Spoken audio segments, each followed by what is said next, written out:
Pride and Prejudice by Jane Austen, Chapter 50.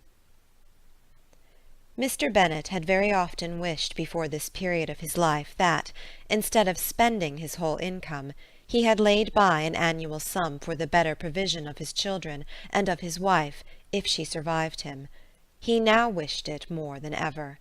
Had he done his duty in that respect, Lydia need not have been indebted to her uncle for whatever of honour or credit could now be purchased for her. The satisfaction of prevailing on one of the most worthless young men in Great Britain to be her husband might then have rested in its proper place. He was seriously concerned that a cause of so little advantage to anyone should be forwarded at the sole expense of his brother-in-law, and he was determined, if possible, to find out the extent of his assistance, and to discharge the obligation as soon as he could. When first Mr. Bennet had married, economy was held to be perfectly useless, for of course they were to have a son. The son was to join in cutting off the entail as soon as he should be of age, and the widow and younger children would by that means be provided for.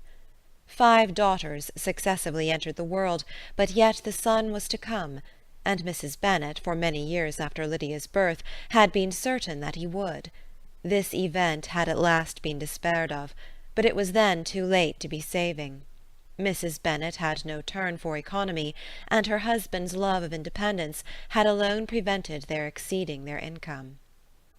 £5,000 was settled by marriage articles on Mrs. Bennet and the children, but in what proportions it should be divided amongst the latter depended on the will of the parents. This was one point, with regard to Lydia at least, which was now to be settled, and Mr. Bennet could have no hesitation in acceding to the proposal before him. In terms of grateful acknowledgment for the kindness of his brother, though expressed most concisely, he then delivered on paper his perfect approbation of all that was done, and his willingness to fulfil the engagements that had been made for him. He had never before supposed that, could Wickham be prevailed on to marry his daughter, it would be done with so little inconvenience to himself as by the present arrangement. He would scarcely be £10 a year the loser by the 100 that was to be paid them. For what with her board and pocket allowance, and the continual presents and money which passed to her through her mother's hands, Lydia's expenses had been very little within that sum. That it would be done with such trifling exertion on his side, too, was another very welcome surprise, for his wish at present was to have as little trouble in the business as possible. When the first transports of rage which had produced his activity in seeking her were over, he naturally returned to all his former indolence. His letter was soon dispatched, for, though dilatory in undertaking business, he was quick in its execution. He begged to know further particulars of what he was indebted to his brother, but was too angry with Lydia to send any message to her. The good news spread quickly through the house, and with proportionate speed through the neighbourhood. It was borne in the latter with decent philosophy. To be sure, it would have been more for the advantage of conversation had Miss Lydia Bennet come upon the town, or, as the happiest alternative, been secluded from the world in some distant farmhouse. But there was much to be talked of in marrying her, and the good-natured wishes for her well-doing which had proceeded before from all the spiteful old ladies in Meryton lost but a little of their spirit in this change of circumstances, because with such a husband her misery was considered certain. It was a fortnight since Mrs. Bennet had been downstairs, but on this happy day she again took her seat at the head of the table, and in spirits oppressively high. No sentiment of shame gave a damp to her triumph. The marriage of a daughter, which had been the first object of her wishes since Jane was 16, was now on the point of accomplishment, and her thoughts and her words ran wholly on those attendants of elegant nuptials, fine muslins, new carriages, and servants. She was busily searching through the neighbourhood for a proper situation for her daughter, and without knowing or considering what their income might be, rejected many as deficient in size and importance. "Hay Park might do," said she, "if the Goldings could quit it, or the great house at Stoke, if the drawing-room were larger, but Ashworth is too far off. I could not bear to have her 10 miles from me. And as for Pulvis Lodge, the attics are dreadful." Her husband allowed her to talk on without interruption while the servants remained. But when they had withdrawn, he said to her, Mrs. Bennet, before you take any or all of those houses for your son and daughter, let us come to a right understanding. Into one house in this neighbourhood they shall never have admittance. I will not encourage the impudence of either by receiving them at Longbourn. A long dispute followed this declaration, but Mr. Bennet was firm. It soon led to another, and Mrs. Bennet found, with amazement and horror, that her husband would not advance a guinea to buy clothes for his daughter. He protested that she should receive from him no mark of affection whatever on the occasion. Mrs. Bennet could hardly comprehend it. That his anger could be carried to such a point of inconceivable resentment as to refuse his daughter a privilege without which her marriage would scarcely seem valid, exceeded all she could believe possible. She was more alive to the disgrace which her want of new clothes must reflect on her daughter's nuptials than to any sense of shame at her eloping and living with Wickham a fortnight before they took place. Elizabeth was now most heartily sorry that she had, from the distress of the moment, been led to make Mr. Darcy acquainted with their fears for her sister, for since her marriage would so shortly give the proper termination to the elopement, they might hope to conceal its unfavourable beginning from all those who were not immediately on the spot. She had no fear of its spreading farther through his means. There were few people on whose secrecy she would have more confidently depended, but at the same time there was no one whose knowledge of a sister's frailty would have mortified her so much, not, however, from any fear of disadvantage from it individually to herself, for at any rate there seemed a gulf impassable between them. Had Lydia's marriage been concluded on the most honourable terms, it was not to be supposed that Mr. Darcy would connect himself with a family where, to every other objection, would now be added an alliance and relationship of the nearest kind with a man whom he so justly scorned. From such a connection she could not wonder that he would shrink. The wish of procuring her regard, which she had assured herself of his feeling in Derbyshire, could not in rational expectation survive such a blow as this. She was humbled, she was grieved, she repented, though she hardly knew of what.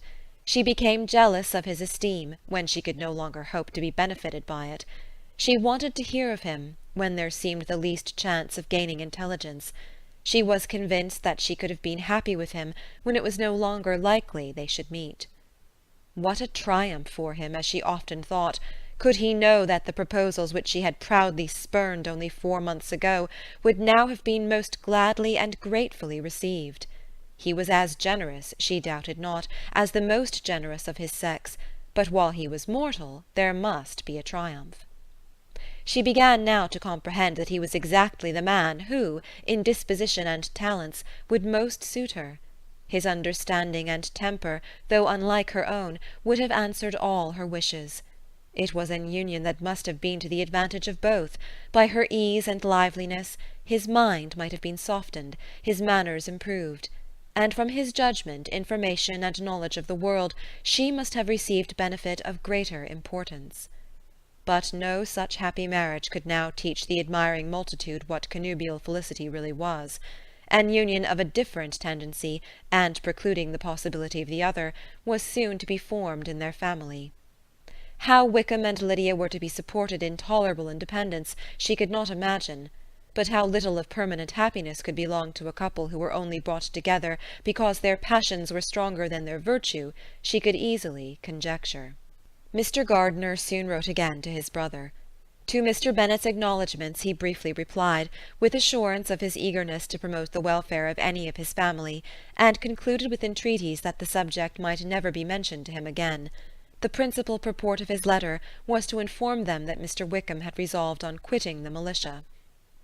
"It was greatly my wish that he should do so," he added, "as soon as his marriage was fixed on, and I think you will agree with me in considering the removal from that corps as highly advisable, both on his account and my niece's.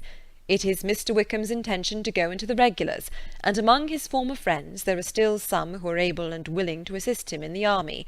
He has the promise of an ensigncy in General Blank's regiment, now quartered in the north. It is an advantage to have it so far from this part of the kingdom. He promises fairly, and I hope among different people, where they may each have a character to preserve, they will both be more prudent. I have written to Colonel Forster to inform him of our present arrangements, and to request that he will satisfy the various creditors of Mr. Wickham in and near Brighton with assurances of speedy payment, for which I have pledged myself. And will you give yourself the trouble of carrying similar assurances to his creditors in Meryton, of whom I shall subjoin a list according to his information. He has given in all his debts. I hope at least he has not deceived us. Haggerston has our directions, and all will be completed in a week. They will then join his regiment, unless they are first invited to Longbourn, and I understand from Mrs. Gardiner that my niece is very desirous of seeing you all before she leaves the south. She is well, and begs to be dutifully remembered to you and your mother. Yours, etc., E. Gardiner. Mr. Bennet and his daughters saw all the advantages of Wickham's removal from the shire as clearly as Mr. Gardiner could do. But Mrs. Bennet was not so well pleased with it. Lydia's being settled in the north, just when she had expected most pleasure and pride in her company, for she had by no means given up her plan of their residing in Hertfordshire, was a severe disappointment, and besides it was such a pity that Lydia should be taken from a regiment where she was acquainted with everybody, and had so many favourites. "She is so fond of Mrs. Forster," said she, "it will be quite shocking to send her away. And there are several of the young men, too, that she likes very much.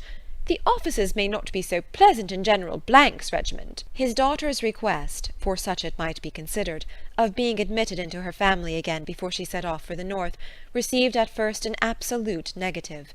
But Jane and Elizabeth, who agreed in wishing, for the sake of their sister's feelings and consequence, that she should be noticed on her marriage by her parents, urged him so earnestly, yet so rationally and so mildly, to receive her and her husband at Longbourn as soon as they were married, that he was prevailed on to think as they thought and act as they wished.